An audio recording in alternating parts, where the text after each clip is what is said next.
It's been said that you should never meet your idols. It was the Christmas of 2005 that I came face to face with mine, someone the majority of people don't believe in, after a certain age, of course.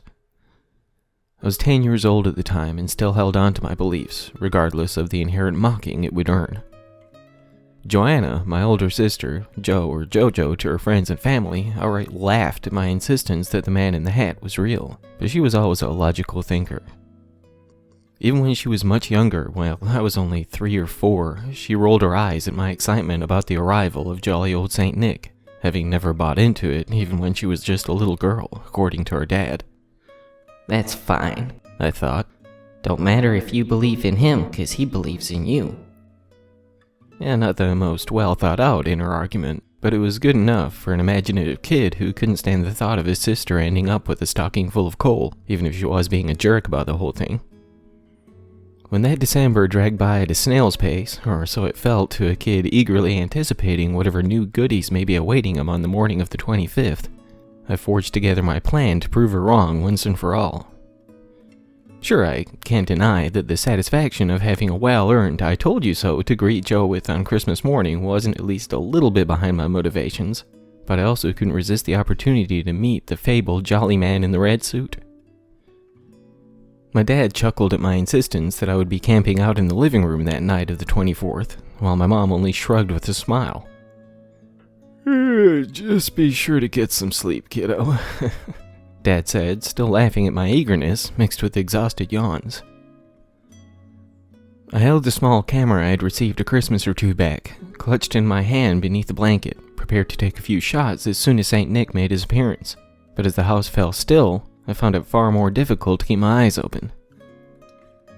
Well, the couch wasn't nearly as comfortable as my bed on the second floor. The excitement of the season, along with a good deal of playing out in the snow, left my eyelids far too heavy to battle against. I can't be certain how long I was out for, with only the lights from the tree illuminating the living room around me, but when the creaking of the floor and the jingling of the decorations hanging from the tree caused me to stir back to awareness, I instantly felt my fingers tingle with anticipation. For my plan to prove fruitful, I would have to keep up the act of a sleeping child, one fully unaware of the visitor I could vaguely see through my half-shut eyes. From the angle I was laying in, I could only make out from the waist down of the man who fished goodies from his hefty bag, laying them gently beneath the tree, but I had no doubt that I was witnessing the actions of the very man I hoped to see.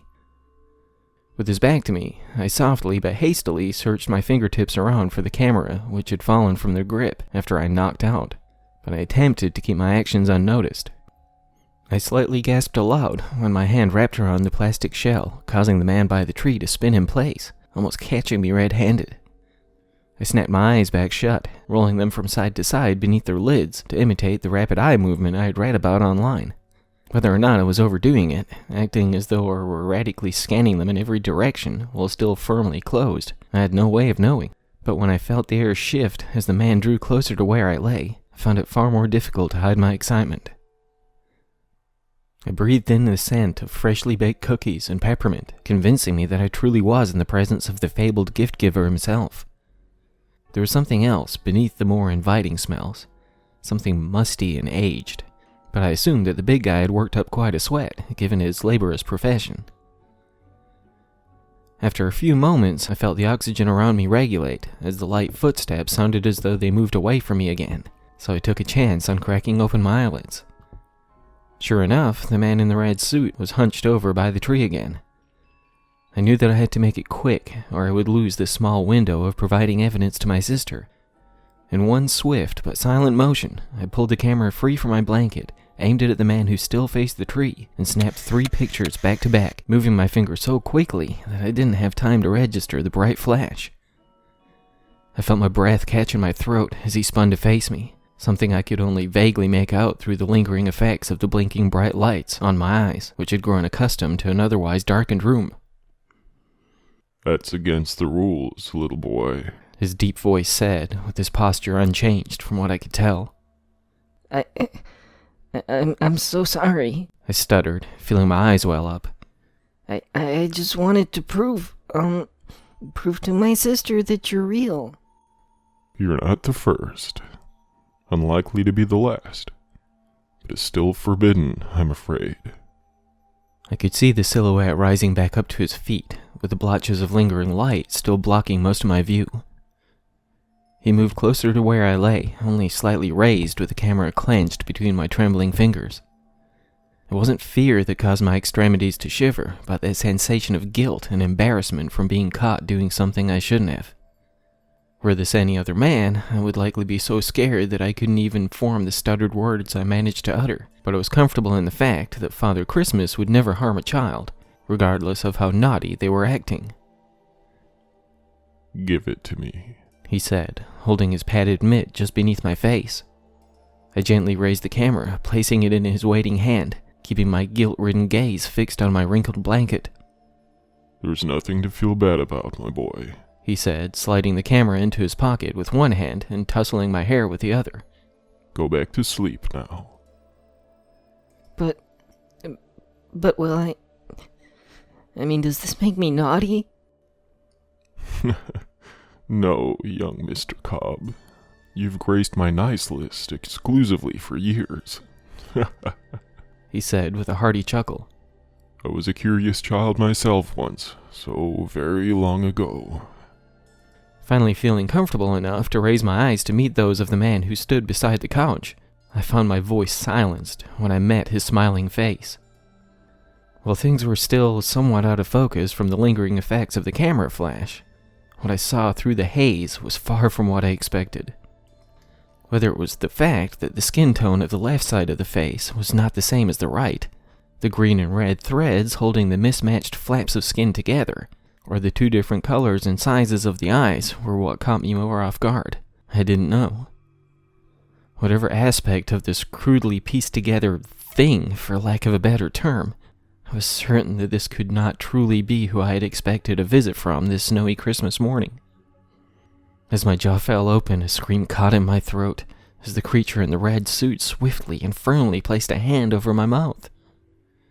"Now," he said, smiling so widely that a few stitches popped from where his mouth was hemmed on the left side. "There's no sense in allowing your curiosity to wake everyone else in the house." I was frozen when the sight of this patchwork man caused my guilt to be replaced with a fear I had never before known.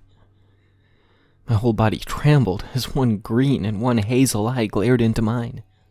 Tears were streaming down my face and over the padded glove that rested over my mouth, while my mind fought to wrap around what I was looking at. "There's nothing to fear, my boy," he said, winking the hazel eye, his words now accompanied by a whistle through the gap on the side of his mouth. "I may not look as you imagined, but I can assure you that I am who you sought to meet this night." What are you? I asked, pulling the hand from my mouth with my shivering fingers. "You know who I am, Edward." No, you can't be. I shook my head almost violently as I pushed my shoulder blades against the back of the couch, as though this would somehow grant me freedom from this hideous thing. The smile faded from the patchy bearded face, as those opposing eyes glared down at me. While he hung his head, turning away from me, he strolled to my father's recliner, which sat diagonally across from where I lay. When he spun to face me again, lowering himself into my dad's favorite chair, we just glared at one another, my eyes still filled with terror, and his with something resembling shame. "I've been doing this for a long time, Edward," he said in a strangely compassionate voice. "Immortality, I can assure you, does not come without cost." You can't be him. I won't believe it, I said, still shaking my head in denial. "I am, young Mr. Cobb. I'm so sorry that I'm not what you expected. But I assure you there is no need to be afraid. I would never hurt a child." Not even the naughty ones? "Not even. Not when they're still young enough to change, anyway." Even if they're really bad? "No, not ever. Never a child. Not if I can help it. Besides, that's what the train is for." The train? "Nothing to concern yourself with, my boy. I can promise you that much. Again, we gazed at one another for so long that my eyes began to burn from my refusal to blink. Not only was I still so horrified by what sat across from me, but I dreaded to think what he might have done if I took my eyes off him for a second. My whole body continued to tremble while I still forced my back against the plush cushions of the couch, with my blanket pulled up to my quivering lower lip. Every fiber of my being was in complete denial of what I was looking at, regardless of the fact that he clearly had no ill intentions at the time, a fact that I grew steadily more uncertain of after what came next. Stop looking at me like that, he said, barely louder than a whisper, both sides of his uneven brow pinching tightly on his upper eyelids. I didn't stop. I couldn't. I had no control over it at the time. He may as well have asked me to levitate 3 feet above the cozy sofa, with how much I was able to manage what my body and mind were going through at the time.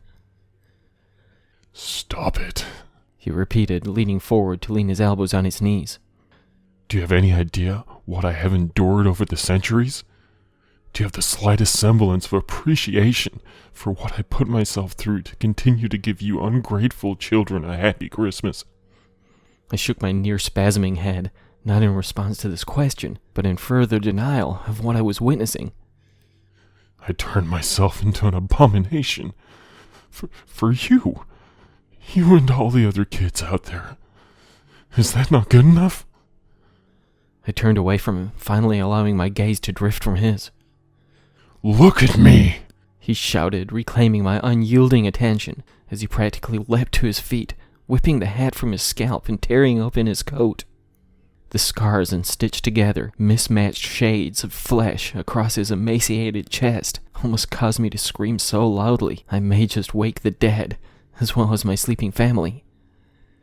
The stringy and matted patchwork hair and mangled scalp looked as though the thread holding it together would pop loose any second, unzipping the seams to reveal little more than the skull beneath. This is what I had to become to continue on my chosen path, he said in a cracking voice, pulling his coat back shut. I became this monstrosity for you. For you and all the children of the world. He paced closer to me again, inspiring me to attempt to force myself deeper into the cushions. As he crouched down to look directly into my eyes, my tears let loose, transforming from a trickling stream to a veritable hurricane. Stop that. He gripped his fingers around my shoulders so tightly I thought he planned to claim my arms, to stash them away for a rainy day. While I became aware of the fact that one of his hands felt so much larger than the other, far stronger as well, that only drove the madness of it all so much deeper into my brain. Look at the wonders I've brought you, he said, removing one hand to gesture to the pile of neatly wrapped presents. Is it too much to expect a little gratitude?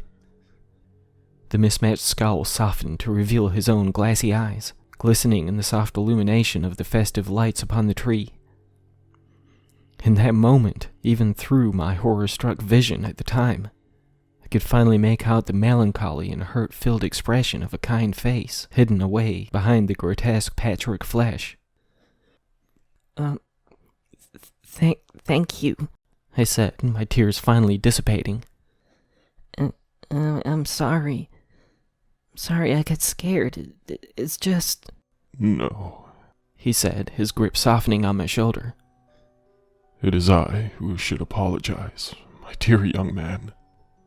His hands fell limp to his sides, tracing his padded gloves across the carpeted floor. As he hung his head, shying his eyes away from mine, I let the blanket slip from my fingers, raising my hand to his cold and wrinkled cheek. It actually feels kinda neat, I said, running my no longer shivering digits across the seam holding the upper flap of his face to the lower. Does it hurt? He just shook his head, still seemingly studying the floor beneath his knees. Oh, only at first. It goes numb after a time. I bet that's a good thing when it's really cold out, I said sincerely, shifting myself closer to him. I played in the snow today and my skin felt like it was on fire after a while. Is that right? He said with a chuckle, raising his eyes back to meet mine. It has been a long time since I felt anything like that. It really sucked, 'cause I wanted to stay out there, but I couldn't even make my fingers move. It was so cold. When I came back inside, I got crazy pins and needles. Though the smile he returned seemed to lighten up his face, a few more stitches popped loose on the side of his mouth, almost reawakening the fear I had began to bury away. When he raised a gloved hand to the loose thread, I could see that shame returning as he turned his gaze from mine once more. Want me to help you fix it? My mom showed me how to sew a bit when I kept tearing up the knees of my pants. No, He said with a half smile on the side of his mouth that wasn't affixed with thread. but I certainly do appreciate the offer, young Edward. With that, he got back to his feet, smiled back down at me once more, and walked back to where his bag lay beside the tree. I'm afraid I must be going, my young friend. Many more children on my list before the sun rises. I pulled back my blanket, jumped to my feet, and approached the man in the red suit, no longer afraid of what he had in store for me. I really am sorry, Santa, I said, feeling my back tense again from my guilt. No, my boy, He said, turning his face to me. it is I who owes you an apology. It has been many years since I have allowed this He held his hands to his face. to be seen by anyone, aside from those I work alongside. I almost forgot how jarring it can be to the unsuspecting. I reached up to wrap my fingers around the puffy mitten of his left hand. He winced at first, as though shocked by this act, but when I tightened my grip to reassure him, I felt my heart skip a little when my hand closed around the empty section of padding. I looked up at him, as though wordlessly asking if it was all right, before I slipped the glove from his hand. I felt my jaw fall loose when my eyes met the sight of 3 missing fingers, leaving only a forefinger and thumb in their stead. What happened? I stuttered, not from fear this time, but from the sadness awakening within me. A small accident some weeks back. He said, almost dismissively. Nothing to worry about, young lad. Can you get new ones? Soon enough, my boy. I just need, the right donor. He replied with a warm smile. But you said you wouldn't hurt nobody. I said, feeling my heartbeat quicken again. I would never hurt a child, dear Edward. He said, pulling the mitten back over his hand. But a few lumps of coal are not quite as effective to a naughty adult. With that, he gave me a wink, tousled my hair again with his fully fingered right hand, and picked the large bag back up. You'd better get some sleep now. While I was still pretty freaked out by everything that night had presented me with, I no longer felt afraid of the patchwork man in the red and white suit. Before I walked back to the couch, I wrapped my arms around him, apologizing one last time for acting like such a jerk. He just laughed, gently returning my hug. Merry Christmas, Edward Cobb, He said with a slight crack in his voice. Merry Christmas, Santa. I replied, finally releasing my grip to head back to my warm blanket. When I climbed back under the covers, I glanced back to the tree to see no trace of jolly old St. Nick, but I think I expected that. I heard no hooves stomping across the roof high above, no jovial chuckles as he rode out of earshot, only the silence of the house at rest. By the time I awoke the following morning, greeted by my loving parents, excited sister, and a good many presents to open up, I had already convinced myself that I'd eaten far too much junk food the night before. That was always a safe enough explanation for my more bizarre and far-out dreams. I even found my camera hidden away beneath the blanket, with not even one picture having been taken. After Christmas morning proceeded like normal, well, normal from what I had experienced over my handful of years by that point, my father received a phone call. He looked almost puzzled when he glanced at the caller ID before answering, but the confused expression on his face quickly turned to something more concerned and uneasy. He whispered to my mother words I could not make out, causing her face to mimic his at the time, but he turned down her offer to accompany him as he threw on some warmer clothing, almost sprinting out the front door. Where's Dad going? Jo asked, turning her attention away from her new iPod for the first time in hours. He has to go meet your Uncle Bob, Mom replied, appearing uneasy about this rendezvous. I'd only met my father's brother once, some 4 or 5 years before that Christmas day, if memory serves. Even back then, I could tell that my mom didn't think too highly of the man, but he was only at the house for maybe 10 to 20 minutes at most. I overheard my parents arguing that night, with my mother insisting that my dad's brother was not welcome in our home. While Dad seemed pretty agitated by her words, he didn't put up much of a fight as I expected. But the more they talked after the yelling calmed down, the more I understood. I would find out some time later that Robert Cobb, who was 2 years older than my dad, cared more about the bottle than his brother's family. He prioritized his addiction over his own wife and kids as well, for that matter. Having only met him that one time, I had no idea I had 3 cousins. A boy around my age and 2 daughters, 3 and 5 years my senior. With those facts in my mind, when my dad showed back up 2 hours later, accompanied by my Uncle Bob, I could understand why my mom looked so fit to burst. As my father looked back at her, with eyes quivering with burgeoning tears, she looked completely lost for words when Robert threw his arms around her, apologizing for being such a terrible brother-in-law. It was at that point, while I was completely distracted from all the goodies I had unwrapped that morning, gazing up at the adults who were acting so strangely to my youthful eyes, that I noticed something that caused my breath to catch in my throat again. Some minutes later, Bob would explain the bandages wrapped around his left hand, how he had awakened that morning with a wide red ribbon where the gauze now sat.